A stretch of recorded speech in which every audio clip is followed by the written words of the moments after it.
As the last year before the next presidential election begins to climb over the horizon, many people are beginning to prepare themselves for the onslaught of Republican and Democratic propaganda, and the hordes of politically charged comments, arguments, and clashes that will ensue. As political tensions rise, so does the defensiveness of every American when it comes to the topics of politics or anything else related. The only discussion that seems to be taking place is by people of the same political ideals, placing themselves far from the conversations of the opposing party. Flash back to around 1500 years ago, when the infamous Nika riots took place. After centuries of back-and-forth fighting, murdering, and rivalry, the opposing fanatics of the blue and green chariot teams banded together under the flag of chaos, which led to the death of tens of thousands of people. These teams, who both supported different beliefs, religions, and social classes, mirror much of our own two parties, as well as our own society today. In order to end this cycle of rioting, killing, and distrust, and to continue building on the great society that we live in, we must look past the banners of our parties and come together civilly to solve problems, not to resort to chaos. In order to understand this comparison, we have to look back to the time of Rome, where the chariot factions originated from. In Roman society, there were 4 factions, or teams, that would compete against each other during the race: the blue, the green, the white, and the red. Originally, these factions were solely for athletic competition, but over time, different teams adopted different ideologies, religious beliefs, and sometimes political stances. Oftentimes, emperors and political officials would side with one faction or another. Riots starting in the streets over faction affiliation, emperors sending troops through the stands, killing and arresting supporters of certain factions, civilians being executed, and the sabotaging of chariot drivers or their horses via poison were all occurrences which happened many times over the course of the sport's history in Rome. This blind adoration and zeal towards a faction was often criticized by some members of society. Pliny the Younger, a Roman official and lawman, stated, "I am the more astonished that so many thousands of grown men should be possessed again and again with a childish passion to look at galloping horses, and men standing upright in their chariots. If, indeed, they were attracted by the swiftness of the horses or the skill of the men, one could account for this enthusiasm. But, in fact, it is a bit of cloth they favor, a bit of cloth that captivates them. And if during the running the racers were to exchange colors, their partisans would change sides, and instantly forsake the very drivers and horses whom they were just before recognizing from afar, and clamorously saluting by name." In this criticism, Pliny points out how people tend to focus solely on the bit of cloth they favor, not the individual wearing the cloth, or their ideals and beliefs behind the cloth. His statement points out the fanaticism that has a hold over the people, and that they themselves do not even notice it, for they believe their passion to be of the sport itself, not for the idolization of their group, and wanting to see it triumph over all others. This same point can be said towards many people who follow the presidential elections. They may believe their passion for this event is for the furthering of American society, and to usher in a change in leadership that can handle the issues affecting society, but ultimately, it is for their political party to overcome the opposing party. So you're really analyzing the performance of the party as a whole. The candidate is almost secondary here. That's exactly right. In this clip, taken from CBSN's interview with Professor Alan Lichtman, who has correctly predicted the past 9 elections, Lichtman confirms that he doesn't focus on the individual candidate when it comes to his predictions. I would suggest to you to go and watch this full interview, as it does give this professor's full insight on the presidential election and how he has accurately predicted the previous outcomes. Returning to the past, this is not the only example of fanaticism of the factions of chariot racing.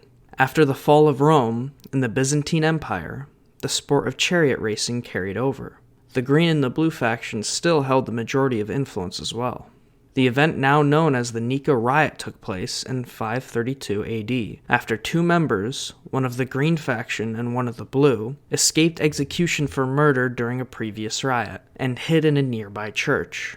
Justinian I, the emperor, was faced by the populace, who demanded their charges be dropped.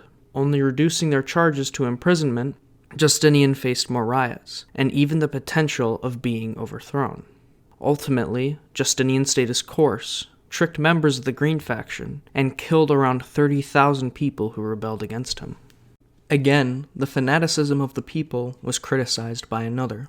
Procopius, a scholar and writer, wrote in his book, History of the Wars, "So there grows up in them, against their fellow men, a hostility which has no cause, and at no time does it cease or disappear, for it gives place neither to the ties of marriage, nor of relationship, nor of friendship. And the case is the same, even though those who differ with respect to these colors be brothers or any other kin. They care neither for things divine nor human in comparison with conquering in these struggles. And it matters not whether a sacrilege is committed by anyone at all against God, or whether the laws and the Constitution are violated by friend or by foe. Nay, even when they are perhaps ill-supplied with the necessities of life, and when their fatherland is in the most pressing need and suffering unjustly, they pay no heed if only it is likely to go well with their faction, for so they name the bands of partisans. So that I, for my part, am unable to call this anything except a disease of the soul." Procopius initially points out the separation of citizens, despite their relations to one another, solely due to a difference in color alignment. We can see this in our daily lives, as family and friends, who normally can interact with each other without major issue, are divided during the presidential election season due to differences in party membership. Furthermore, Procopius shows what the focus of the people is, and how it strays from what it should be. Instead of focusing on issues with the state, with their own ethics, and with pressing issues of humanity, many people who fall into these groups only focus on the success of their faction or party to the point that it blinds or obscures them from the actual issues plaguing society. This can be seen directly today with the struggle of politicians to get nominated by their group, and the total blind love people have for their group. Instead of voting for a politician who truly focuses on the issues affecting society and moving the country forward as a whole, members of both parties fall to the same infatuation that the crowds of chariot races fell into. The presidential election is today's version of the chariot races of the past. Now, this point is not solely from my perspective. Having spoken with many family members, friends, and coworkers on this subject, as well as paying attention to many news media and social media outlets, the separation of the two groups, as well as the separation of any dialogue between them, is certainly apparent. People who claim to affiliate with one party or another often do so because it aligns with their beliefs. The party system is good for bringing like-minded people together, but the interactions with the other parties is where it fails. Politics is the methodology of how a society should govern itself. It is the place where different people can come and discuss their beliefs, their worries, and their ideals, and where a decision can then be made. However, what is the point in claiming to be a member of a political party if you do not discuss or interact with members of other parties? Isn't the goal of the United States political system to find out how to govern our society and further bring success to its people and the nation as a whole? If so, why can we not discuss it as a nation as a whole? In not doing so, it is being hypocritical to the system in of itself. In order to make our society function, we need to come to a consensus, as well as be able to compromise on issues affecting us. In order to do so, that requires the maturity and the good intent of solving the problems, not being the party to do so. It shouldn't matter what party is elected, or who belongs to which party, because the focus should be on fixing the issues themselves. And the more variety in ideas for solutions the society has, the more apt it is to solve them. If we continue to separate our conversations, as well as continue the unwillingness to speak civilly with people that have differing ideas, our society as we know it will face a catastrophe, and ultimately, either a major collapse or a government-dominated reform. Marcus Aurelius, a Roman emperor and Stoic philosopher, stated in his 9th chapter of his book titled Meditations, "A man breaks off himself from his neighbor by hatred or aversion, and is not aware that he thus tears off himself from the whole political union. Such separations, happening often, make the reunion and the restitution more difficult." This point can be pointed to time and time again throughout history. Let us be the society that finally dissolves this issue and breaks from the cycle of self-destruction. Let us continue, as we were founded, by engaging with each other and sharing our ideas to further the success of our communities, states, and nation. So I challenge you, do not be afraid to discuss with people of opposing viewpoints. Do not focus on the party of an individual, but on the beliefs and ideals they stand by. Try to look for similarities or a middle ground between your and someone else's beliefs. Realize that they are a person as well, and that they only wish to better society. They just have their own approach and perspective.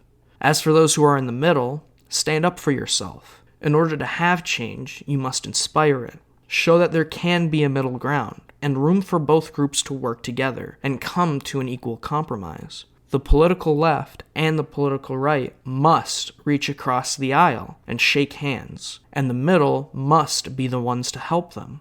Both sides have viable points. Both sides wish to better society, but we must work together in order to do so.